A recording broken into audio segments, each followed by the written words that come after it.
नमः संस्कृता मित्रों, मैं पवन सर रोज की तरह आज आपके सामने लेकर के आया हूँ व्यंजन संधि का जो आज का जो भेद चल रहा है उसके अंतिम भाग है। आप देखेंगे आज जो व्यंजन संधि है उसका अंतिम भाग है और कल फिर कोई नए वीडियो में फिर से मिलते हैं पुनः। चलिए देखिए, तो व्यंजन संधि का आज आपका टॉपिक है अनुनासिक संधि। क्या है? अनुनासिक संधि, जिसका सूत्र क्या होता है? यरो अनुनासिके अनुनासिको वा। क्या होता है? यरो अनुनासिके अनुनासिको वा। क्या होता है? यरो अनुनासिके अनुनासिको वा। चलिए इसका विश्लेषण कर लें थोड़ा सा। यरह, यरह का मतलब यरो लिखा है ना, तो यहां से यर एक प्रत्याहार है। क्या है? प्रत्याहार है। यर एक प्रत्याहार है जिसमें हा को छोड़ करके और सभी व्यंजन आते हैं, यानी कि हा को छोड़ दीजिए, बकाया जितने भी व्यंजन बचे वो सारे के सारे व्यंजन किसमें सम्मिलित हैं? आपके यर प्रत्याहार में। केवल हा को, क्योंकि हा वर्ग से लेकर के सक्षर की रा तक चलना है आपका, ठीक है ना। तो यर एक प्रत्याहार है जिसमें आपके हा को छोड़ करके सभी व्यंजन आते हैं। बस मोटे तौर पर इतना जाने रखिएगा। इसके बाद देखिए, यरा पदांत यर के स्थान पर, यानी यर के बाद क्या आए तभी तो पदांत यर हुआ ना। तो अनुनासिक, अनुनासिक वर्ण बाद में आए, यानी यर प्रत्याहार के बाद, यानी हा को छोड़ करके किसी भी व्यंजन के बाद, हा को छोड़ करके किसी भी व्यंजन के बाद यदि क्या आ रहा है? अनुनासिक वर्ण आए। अनुनासिक का मतलब जो पंचमा अक्षर होता है ना, यदि वो वर्ण आ रहा है तो अब अनुनासिक हो गया अनुनासिको वा। अनुनासिको, अनुनासिका यानी कि अनुनासिक वर्ण होगा। क्या होगा? अनुनासिक ही बनाएगा, लेकिन बशर्ते ध्यान ही रखना है उसी वर्ग का बनाएगा। किसका बनाएगा? उसी वर्ग का। अब देखिए, वाह, वाह का मतलब होता है विकल्प से। ये संधि जो होती है ना, एक बात विशेष ध्यान रखना, ये जो संधि है वाह, सूत्र में लिखा है स्पष्ट, वाह का तात्पर्य होता है विकल्प से। अगर नहीं संधि हो रही है तो जो दो पद दिए गए हैं वही संधि रूप होगा। क्या होगा? वही संधि रूप होगा।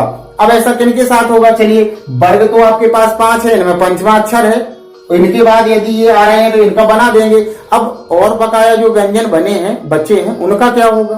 तो इसलिए अगर जब संधि नहीं हो रही है तो सूत्र में भी लिखा वाह, वाह का तात्पर्य क्या हो गया? विकल्प से। माना कि यहाँ पर चित प्लस मयम लिखा। क्या लिखा? चित प्लस मयम लिखा है। अब यहाँ पर वर्गों को छोड़ करके, वर्गों को छोड़ करके अब वाह आ जाए, रा आ जाए, उसके बाद पंचमाक्षर तो काम नहीं होगा। तो आपका क्या होगा? केवल आपको यही देखना है, यदि वर्गों के बाद यानी यर प्रत्याहार के बाद कोई भी आपका पंचमा अक्षर यानी कि अनुनासिक आ रहा है तो अनुनासिक ही होना है। बस इतना ध्यान रखना मोटे तौर पर, बस, ठीक है ना। चलिए देखिए, तो इसके बाद है पूर्व वर्ण हमने दिए यर, परवर्ण और संधि वर्ण। तो पूर्व वर्ण में आपका क्या होगा? काखा गाघा, जिनके साथ संधि होती है, काखा गाघा इंगा चाचा जल, ठीक है। पांचों वर्ग के वर्ण लिख गए आपके 25 यानी कि 25। इसके बाद पर वर्ण में, पर का मतलब बाद में, ये प्लस के ऊपर आएगा और ये प्लस के बाद में आएगा। इतना क्लियर है ना? ये प्लस के पहले आएगा और ये प्लस के बाद आएगा। तो यर के बाद यदि पर वर्ण का मतलब इंगा, या, ला, ना, मा, ये आ रहे हैं, कोई भी अनुनासिक वर्ण आए तो संधि वर्ण, संधि वर्ण क्या? पंचमा अक्षर होगा, लेकिन उसी वर्ग का होगा। माना कि गा आया तो इंगा बनेगा, खा है अगर यर के पदांत में तो क्या इंगा बनेगा, छा है तो या बनेगा, टा ठा डा ढा है तो रा बनेगा। इसी तरह ता था दा धा ना है तो ना बनाएगा, पा फा बा भा है अगर तो क्या बनाएगा? मा बनाएगा। इतना क्लियर हो गया? अच्छा, इसके बाद देखेंगे हम, ये तो आपका टॉपिक क्लियर हो गया। इसके बाद देखेंगे कोई भी उदाहरण की चर्चा कर ले। जैसे हम दिया गया आपका, जैसे प्राक प्लस मुखा, क्या दिया गया? प्राग प्लस मुखा। तो कंडीशन क्या है इसमें? यर प्रत्याहार जो है, यर का मतलब हा को छोड़ करके और जितने भी व्यंजन हैं वो सभी यर में सम्मिलित है, ठीक है। तो का आपका इसमें सम्मिलित है या नहीं है? है ना, ये दिया गया, ठीक है। अब इसके बाद क्या शर्त थी? कोई भी पंचम वर्ण आ जाए, यानी कोई भी अनुनासिक यदि वर्ण आ रहा है तो क्या होगा? उसी वर्ग का पंचम बनना है। क्या बनना है? उसी वर्ग का पंचमाक्षर बनना है, ठीक है ना। तो क्या हो जाएगा? देखेंगे, इसे लिखा है प्राक, का के यहां क्या बना देंगे हम? का वर्ग का है, इंगा बन जाएगा पंचमाक्षर, ठीक है। और आपका ये क्या लिखा है? मुखा, प्रांग मुखा बन गई। क्लियर हो गया? इसके बाद चलिए कोई भी एक उदाहरण ले, जैसे लिखा है आपका चित प्लस मयम, क्या लिखा है? चित प्लस मयम, ठीक है ना? क्या लिखा है? चित प्लस मयम।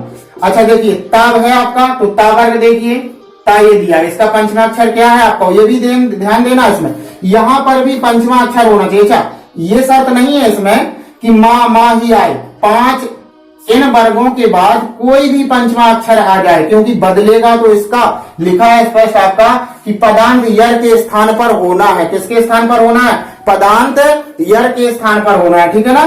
तो आपका अब क्या है? ता का बदलेगा, ता था दाधा ना, पंचमा अक्षर क्या है? ना, तो क्या हो जाएगा? चिन्मयम, क्या हो जाएगा? चिन्मयम, ठीक है ना?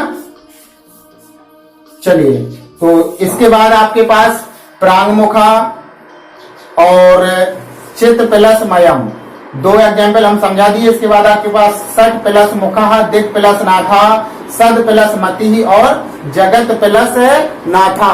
ये आप कमेंट बॉक्स में अवश्य लिखें, और अगले वीडियो में अगले टॉपिक के साथ फिर से मिलते हैं। अब आपका जो व्यंजन संधि थी पूर्ण हुई, इसके बाद आएंगे हम विसर्ग संधि में, ठीक है? तो तब तक के लिए जय हिंद, वंदे मातरम।